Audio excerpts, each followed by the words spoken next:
Hello students, good evening. Today one more topic of linguistics we are discussing, that is functions of language. Functions of language means that's a various purposes for which language is used, right? So these are the various purposes for which we use language. So different purpose of language is called function. So first of all we have to understand the characteristics and functions of language. If I say that suppose you have bought a new cell phone, so that if you count new features of that phone, so that is called characteristics of cell phone. Features are characteristics of cell phone, and what the use, how my Android and I like Apple, right? So how iPhone, and the difference between the functioning of Android and functioning of uh, iPad, right? iPhone. So the difference is that what Android cannot do, but Apple can do. This is the functioning. Characteristics, features are characteristics, and functioning means how can you use for which purpose, right? So these are the functions. So with this mindset, you just understand the different linguistics have proposed different methods, models to categorize these functions. The most famous being those of Roman Jacobson and Michael Halliday. So please take care and please keep remember both the names, Roman Jacobson and Michael Halliday, right? So first of all we are going to see the opinion of Roman Jacobson. According to him, there are six functions of language. Number one, so Jacobson's model is based on six key components of any act of communication. Now, the context, the sender, addresser, and the receiver, addressee. The message itself, the channel of communication. What he says that any act of communication, the context, the sender means addresser. I am speaking, I am addresser. And receiver, you are addressee because you are receiving what I am speaking. So that is context and the message itself, the channel of communication, and the code, the language system, right? So here we have to think that act of communication is what? The context, the sender, addresser, right? So context is I am teaching linguistics, right? Sender's addresser is that I am, my address is, to make it clear the difference between functions and characteristics. You are the receiver. Message is being conveyed to you, supplied to you. The channel of communication is cell phone, and the code, the language system, is English. So each of these component corresponds to a specific function of language. First of all, first function is that is referential or denotative. One is connotative, second one is denotative function. This is the most basic function, focusing on the context or what is being talked about. Context may be different, right? Suppose its purpose is to convey information, state facts, or describe a situation objectively. So, suppose if I am saying that I will not go tomorrow. So my context may be same sentence I may use in different contexts, different situations. So that the same sentence may be inferred in different way, right? If I say, listen, I will not go tomorrow. So suppose I am in tension, that's why I am speaking the same. Listen, I will not go tomorrow. And suppose, listen, I will not go tomorrow. That may be different. So if context is different, so that interpretation will be different. That is denotative, right? It's not connotative, that is denotative. What did you denote? Okay. So the basic function is that's a focusing on the context or what is being talked about. So first of all, you have to find out the context and what is I'm telling you have to understand. Its purpose is to convey information, of course. We want to convey information through language, state facts, or sometimes we want to tell the facts or describe a situation objectively, or sometimes we described a situation but then we are not involved. Suppose there is any incident, accident, or event in which I cannot report it. Very good example is that's a news reporter. When you see in TV, different channels, right? So the news reporter or print media, so they cannot give their view. They should not give their view. They cannot say that what I think personally. No, they are very objectively means they are away from the situation. They are just narrating the situation, detail of event, accident, or incident, and they are not personally involved. That is called referential. Okay. Example: the earth is round, or the sales figures are up by 3% this quarter. So they have given the information, that's all. So that is called referential, okay, or denotative. Number two, emotive. Emotive, as name suggests, that's a emotions, right? Expressive. When we express something, this function is centered to the addressers, means that is centered on the addressor, senders, and expresses their emotions. Suppose I am sharing something with you, so that is second function is that is focused on addressor.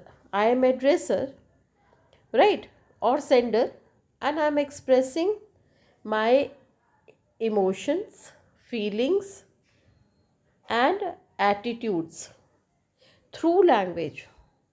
So it often involves interjections, exclamations, and variations in tone.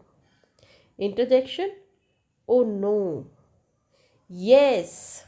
So both the words, when I speak with emotions, strong emotions, or explanation, how did you go there? That is explanation, or variations in tone. Or suppose I have variations, that's a no, no, no. These are different variations in tone. Now, example is wow, that's amazing, or oh, I am so tired.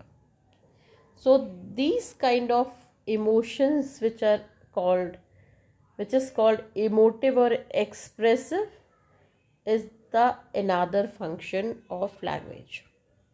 Now next is conative function.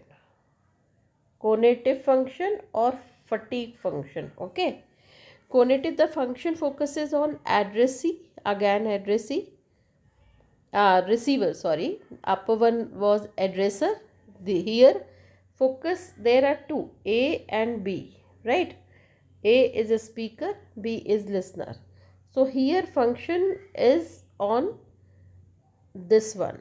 Earlier one, when we discussed the previous one, let me tell you, that is emotive, right?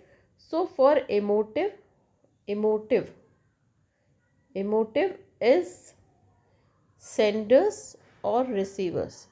Emotive is focused on senders, and connotative is connotative conative is based on receiver, right? So just listen carefully. This function focuses on addressee receiver and aims to influence or persuade them. It is typically found in commands, requests, or appease. When you command, please bring me a glass of water. When you command, give me a glass of water. Request, please give me a glass of water. And appease, please don't go there. So means my focus is on a receiver, right? Addressee, whom I'm addressing. And then I think he will influence, or he will convey, or he will persuade, he will obey me, right? Please close the door. If I am telling you, then you will close the door. So if I am saying please close the door, or could you pass me the salt, so that is request, and then in both the cases I am expecting you will do it, and that is why it is conative, right? Now next is fatigue. Fatigue is what? That is to make someone ease. The function of is about establishing and maintaining connection between the senders and receivers. So the purpose of fatigue function is, when we use such language, means we want to establish connection. Very important term here, that is connection. Connection between senders and receivers. So that bonding, when we establish connection or bonding, then we use fatigue language. For example, the function is about establishing and maintaining connection between sender and receiver. It is the language of small talk, not full sentence sometime, just small talk, and that does not convey significant information. Just one or two words are enough, but it establishes relationship between speaker and listener, or between reader or writer, but serves to open and sustain a channel of communication which can start or end the communication, right? For example, hello, how are you? So that is enough. Or right, okay, got it. That is open, and that is close, right? So that is fatigue. Means either it open or sustain the channel of communication, and that is you small talk, not much, and open or sometimes sustain. Open or sustain the channel of communication. This is open and this is sustain. Okay, this way. I think you must have got it. Now next is metalingual function. Metalingual function is, that is when language is used for teaching language, which is metalingual, right? The function is language used to talk about language itself. Means language is used for language, used to talk about language itself, right? It is a key part of defining words, right? Clarifying a misunderstanding or discussing grammar. I didn't mean it, right? What does krill mean? Or the word run has many different meanings. So, when we teach grammar or when we clarify, sometimes we say, I didn't mean it. So, when you clarify a misunderstanding or discussing a grammar or words, then the language is used. Right now, I am using metalingual function. Why? Because I'm teaching linguistics through language. So this is called metalingual function. Okay. So this is metalingual function. Okay. When language is used to talk about language, I am using language to talk about language. So this is metalingual function. Then poetic function. Last sixth one is, that is poetic function, literary function. Okay. So then the function focuses on the message form. When you form the message, style and structure for its own sake. It is dominant in poetry, but also appears in slogans, puns, and other creative uses of language where the sound and rhythm are as important as the meaning. So sometimes we use sound and rhythm, sometimes we may maintain rhyming pattern, right? Why? So then we select words, right? According to rhyming pattern we select words, so that structure is different, style is different, form is different, right?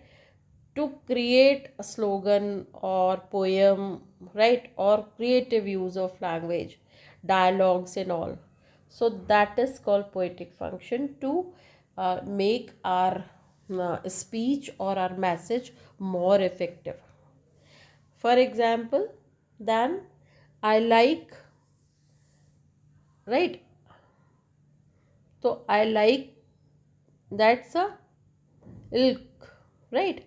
So that poetical slogan, or a line of poem like, the woods are lovely, dark and deep, but I have promises to keep. Robert Frost poem, right? So the woods are lovely, dark and deep. So that is that creates poetic impression, okay? But I have promises to keep, right? So miles to go before I sleep, miles to go before I sleep, sleep is death. So such expressions come under poetic function, right? So these are the 6 functions which are given by the author. Please take care. That is yeah. So that is whose model we were discussing. We were discussing Jacobson's model, right? So Jacobson's 6 function, right? Roman Jacobson's 6 functions. First is referential, number 2 emotive, right? Then next is conative, fatigue, metalingual and poetic function, according to, that is Jacobson, Roman Jacobson. Okay. Now moving to another author, Halliday, Michael Halliday, meta functions. Right. What he says, that Halliday's model, part of the his theory of systematic functional linguistic. Right. So that is systematic functions of linguistics. In his book Systematic Functional Linguistics, he talked about the functions of language, looks at language in terms of how it functions to create meaning. So how language functions to create meaning. He identified 3 meta functions, the that operate simultaneously in any utterance. So what he identified just three meta functions that operate simultaneously in utterances, dialogues or speaking. Number one, ideational. So that is ideational function. This function is about using language to represent our experience of the world, both the external world and our internal thoughts. It includes how we talk about actions, events, people, and things. What he says that first is ideational ideational function means that the language which is to represent our experience of world, when what our experience, internal experience or external thoughts, internal world and external thoughts. And it includes when we talk about actions. I'll go tomorrow to buy books, suppose. Events, I have to attend a marriage party or birthday party. Yesterday we enjoyed in a party. Or she is very good natured lady, or she is very rude, or something. I liked that cell phone. All these kind of uh, sentences or language which are used to represent our experience, है ना, experience of external world or internal thoughts. Number two, interpersonal function. Interpersonal, as it self-express that interpersonal, the function is concerned with how we use language to interact, right, to interact with others. So interaction with others, establish and maintain social roles. When we interact someone, so our language matters a lot. It creates good reputation, a good rapport between two people, two parties, and express our attitudes and judgments. So that is our social roles, and express our attitude, language and attitude. Language reflects our attitudes and our judgments as well, right? And then it's it is the doing of language, how language works, right? That is interpersonal function, which creates bonding, right, to interact or establish and maintain social roles.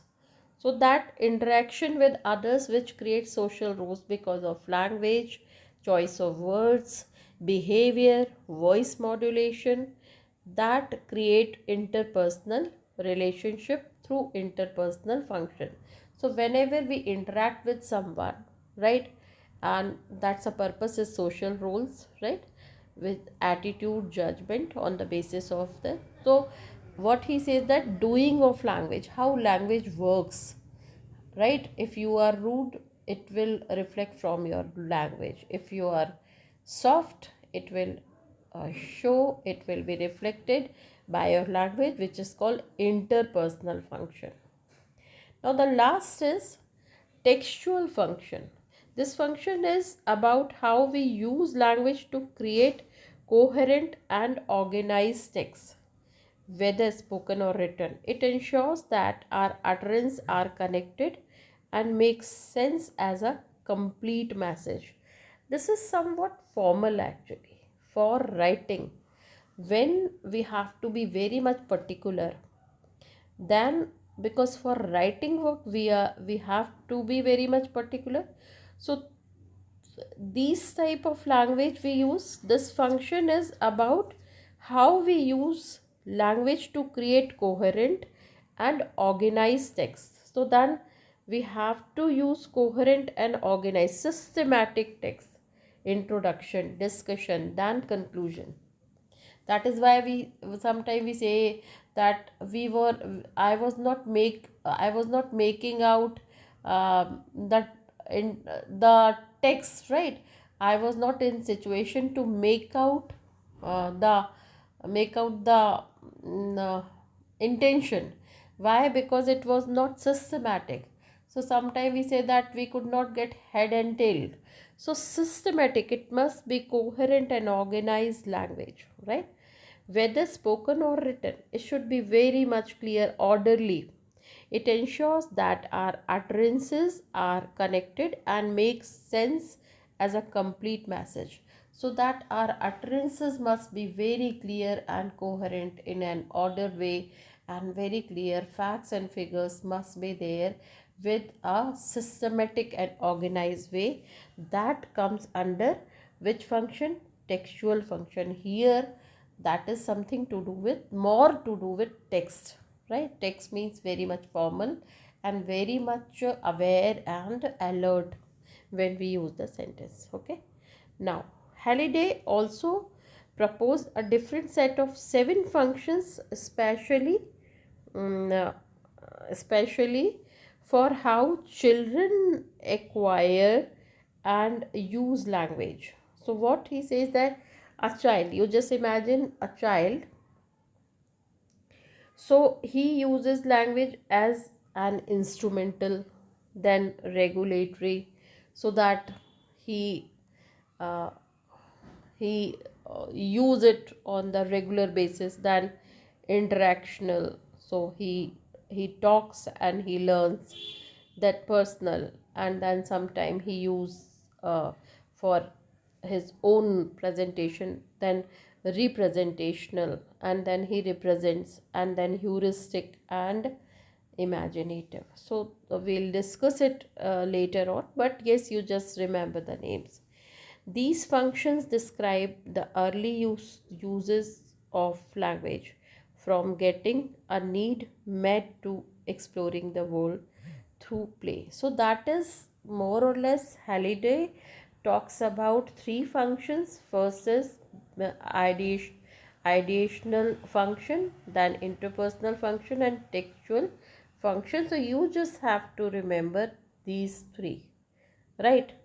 Ideational, that is the language which is used for expressing our external world and internal thoughts, right? So when we talk about people, thing, person, events, so that we use ideational language. Then interpersonal function, when we want to establish our relationship with parties and all, with our subordinate, boss, and someone. So that is used to create bonding, we can say, that for our social roles and attitude and all. So that is interpersonal function. And last, textual function, when we write, when we use language and messaging and very formal, we can say that when we are very much aware about our writing or spoken, but it must be very crystal clear in ordered way, right? So that is coherent and organized language when we use in spoken or writing. So that is called textual function. So that is given by Halliday, Michael Halliday, right? So here we have discussed the functions of language, and rest of the 7 functions he has given, how a child uses language. So it will be discussed later on. Thank you so much. Good night. Oh my God.